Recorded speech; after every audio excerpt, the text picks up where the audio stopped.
Kama huja subscribe, naomba subscribe ili tuweze kupata 1 2 3 kila siku. Unajua tunaelekea mwisho wa mwaka 2025. Na katika mwaka huu wote, kawaida watu wote tunafanya maamuzi mengi sana. Lakini maamuzi hayo unakuta kuna ambayo tumeyafanya yakaleta matunda, na kuna mengine tumeyafanya hatujayatimiza. Hii yote inaambatana na kupata mwendelezo wa jambo tuliloliamua. Kwa maisha yetu ya leo ni matokeo ya maamuzi tuliyofanya jana.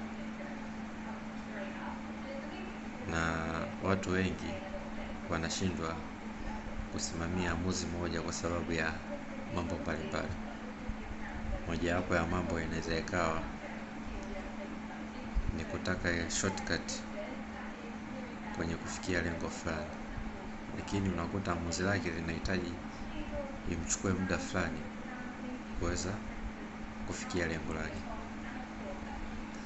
Na kingine kinachosababisha tusifikie maamuzi tuliyofanya ni kutaka matokeo haraka bila mchakato. Hii inapelekea maamuzi yetu kubadilika kila wakati. Unajua, katika maamuzi tunayofanya, haya yote yanaambatana na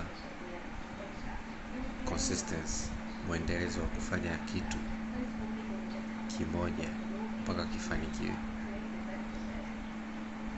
Tunafanya maamuzi, lakini tunatakiwa tuwe na consistency, kusimamia jambo moja mpaka atakapopata matokeo mazuri. Kwa yote haya tuliyozungumza, natumaini inaweza kukusaidia tunapoelekea mwaka 2026. Tupange jambo moja tulifanikishe ili tuweze kupata matokeo mazuri. Tufanye maamuzi moja, tukimaliza maamuzi hayo tuhamie jingine. That is a good thing to do.